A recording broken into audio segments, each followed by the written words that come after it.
Hello friends, welcome back to my YouTube channel. ಎಲ್ಲರಿಗೂ ನಮಸ್ಕಾರ. ನೋಡ್ತಾ ಇದ್ದೀರ, ನಾನಿವತ್ತು ಒಂದು ಹೊಸ ರೆಸಿಪಿನ ನಿಮ್ಮ ಮುಂದೆ ತೊಗೊಂಡು ಬಂದಿದ್ದೀನಿ.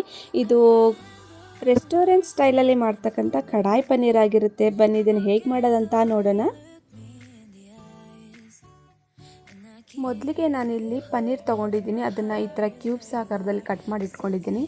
ಹಾಗೆ ಕ್ಯಾಪ್ಸಿಕಮ್ ಮತ್ತು ಈರುಳ್ಳಿನೂ ಸಹ ಕ್ಯೂಬ್ಸ್ ಆಕಾರದಲ್ಲಿ ದೊಡ್ಡಕ್ಕೆ ಹಚ್ಚಿಟ್ಕೊಂಡಿದ್ದೀನಿ.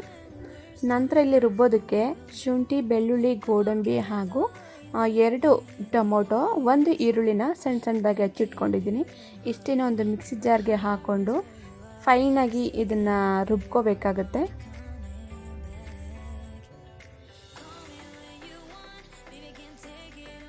ಈ ರೀತಿ ಚೆನ್ನಾಗಿ ರುಬ್ಕೊಂಡ ನಂತರ ಒಂದು ಕಡಾಯಿ ಇಟ್ಟು ಅದಕ್ಕೆ ಬಟರ್ ಹಾಕ್ಕೊಂಡಿದ್ದೀನಿ. ಅದಕ್ಕೆ 1 ಟೇಬಲ್ ಸ್ಪೂನ್ ಹಚ್ಚ ಖಾರದ ಪುಡಿ ಹಾಕಿ ಚಿಟಕಿ ಅರಿಶಿನವನ್ನು ಹಾಕ್ಕೊಂಡು ನಂತರ ಏನು ಪನ್ನೀರ್ ಇಟ್ಕೊಂಡಿದ್ವೋ ಅದಷ್ಟನ್ನು ಹಾಕಿ ಸ್ವಲ್ಪ ಕೆಂಪು ಬಣ್ಣ ಬರೋ ತನಕ ಅದನ್ನು ಫ್ರೈ ಮಾಡ್ಕೋಬೇಕಾಗುತ್ತೆ.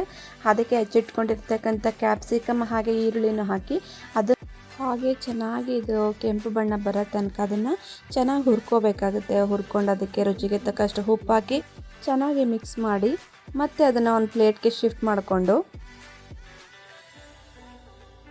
ಮತ್ತು ಒಂದು ಕಡಾಯಿ ಇಟ್ಟು ಕಡಾಯಿಗೆ ಎಣ್ಣೆ ಹಾಕಿ ನಾವೇನು ರುಬ್ಬಿಟ್ಕೊಂಡಿರ್ತಕ್ಕಂಥ ಮಸಾಲನ ಅಲ್ಲಿಗೆ ಹಾಕಿಬಿಟ್ಟು ಚೆನ್ನಾಗಿ ಅದು ಎಣ್ಣೆ ಬಿಟ್ಕೊಳ್ಳೋ ತನಕ ಅದನ್ನು ಚೆನ್ನಾಗಿ ಹುರ್ಕೋಬೇಕಾಗುತ್ತೆ. ನೋಡ್ತಾ ಇದ್ರಲ್ಲ, ಈ ಥರ ಕಲರ್ ಚೇಂಜ್ ಆಗಿ ಅದು ಎಣ್ಣೆ ಎಲ್ಲ ಬಿಟ್ಕೊಂಡು ಅದು ಚೆನ್ನಾಗಿ ಕುದಿಬೇಕು. ಆ ಟೈಮಲ್ಲಿ ಇದಕ್ಕೆ ಮಸಾಲೆಗಳನ್ನ ಹಾಕೊಳ್ಳೋಣ.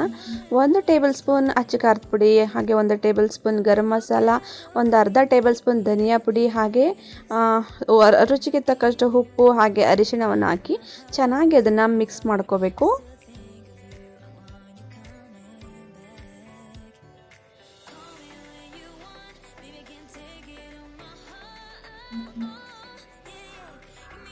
ಚೆನ್ನಾಗಿ ಮಿಕ್ಸ್ ಮಾಡ್ಕೊಂಡ ನಂತರ ಅದು ಮತ್ತೆ ಮಸಾಲೆ ಎಲ್ಲ ಚೆನ್ನಾಗಿ ಒಂದಕ್ಕೊಂದು ಹೊಂದ್ಕೊಂಡು ಎಲ್ಲ ಚೆನ್ನಾಗಿ ಎಣ್ಣೆ ಈ ಥರ ಎಲ್ಲ ಮೇಲೆ ಬಿಟ್ಕೋಬೇಕು. ಅಲ್ಲಿ ತನಕ ಅದನ್ನು ಚೆನ್ನಾಗಿ ಬರೀ ಮಸಾಲನೇ ನೀರು ಹಾಕದೆ ಕುದಿಸ್ಕೋಬೇಕು. ನಂತರ ಅದೆಲ್ಲ ಏನು ಎಣ್ಣೆ ಬಿಟ್ಕೊಳ್ಳೋಕೆ ಶುರು ಆಗುತ್ತೋ ಆ ಟೈಮಲ್ಲಿ ನಾವು ಅದಕ್ಕೆ ನೀರನ್ನ ಹಾಕೋಬೇಕಾಗುತ್ತೆ. ನೀವು ಕನ್ಸಿಸ್ಟೆಂಟಿ ನೋಡಿಕೊಂಡು ನೀರನ್ನ ಹಾಕ್ಕೊಳ್ಳಿ. ನಿಮಗೆ ಎಷ್ಟು ಅದಕ್ಕೆ ಬೇಕು ಅಷ್ಟನ್ನು ಹಾಕ್ಕೊಂಡು ಅದನ್ನು ಚೆನ್ನಾಗಿ ಕುದಿಸ್ಕೋಬೇಕು.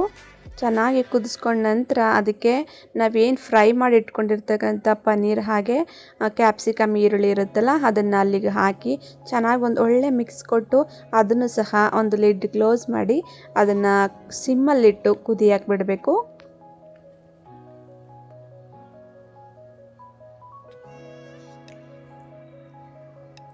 ನೋಡಿ, ಇದು ಎಷ್ಟು ಸಿಮ್ಮಲ್ಲಿಟ್ಟು ಕುದಿಸ್ತೀವೋ ಅಷ್ಟೇ ಟೇಸ್ಟ್ ಕೂಡ ಬರುತ್ತೆ. ಸೇಮ್ ನಮ್ಮ ರೆಸ್ಟೋರೆಂಟ್ಗಳಲ್ಲಿ ಹೇಗೆ ಕಡಾಯಿ ಪನ್ನೀರ್ನ ಮಾಡ್ಕೊಡ್ತಾರೋ ಅದೇ ರೀತಿ ಟೇಸ್ಟ್ ಬರುತ್ತೆ. ಆ ರೀತಿ ಟೇಸ್ಟ್ ಬರಬೇಕಂದ್ರೆ ಮೇಯ್ನ್ ಅಂದರೆ ಚೆನ್ನಾಗಿ ಸಿಮ್ಮಲ್ಲಿಟ್ಟು ಅದನ್ನು ಜಾಸ್ತಿ ಹೊತ್ತು ಕುದಿಸ್ಬೇಕು. ಮೇಲ್ಗಡೆ ಎಣ್ಣೆ ಬಿಟ್ಕೊಳ್ಳೋ ತನಕ ಕುದಿಸಿ ಅಲ್ಲಿಗೆ 1 ಟೇಬಲ್ ಸ್ಪೂನಷ್ಟು ಫ್ರೆಶ್ ಕ್ರೀಮ್ನ ಹಾಕೋತಾ ಇದ್ದೀನಿ. ನೀವು ಫ್ರೆಶ್ ಕ್ರೀಮ್ ಇಲ್ಲ ಅಂತ ಹೇಳಿದ್ರೆ ಸ್ವಲ್ಪ ಹಾಲಿನ ಕೆನೆ ಕೂಡ ನೀವು ಹಾಕೋಬೋದು. ಹಾಗೆ ಮೇಲೆ ಕೊತ್ತಂಬರಿ ಸೊಪ್ಪನ್ನು ಸಹ ಹಾಕ್ಕೊಂಡು ಚೆನ್ನಾಗಿ ಮಿಕ್ಸ್ ಮಾಡಿಕೊಂಡು ಇನ್ನೂ ಒಂದು ಸ್ವಲ್ಪ ಹೊತ್ತು ಅದನ್ನು ಸಿಮ್ಮಲ್ಲಿಟ್ಟು ಕುದಿಯಕ್ಕೆ ಬಿಟ್ಟಿದ್ದೆ.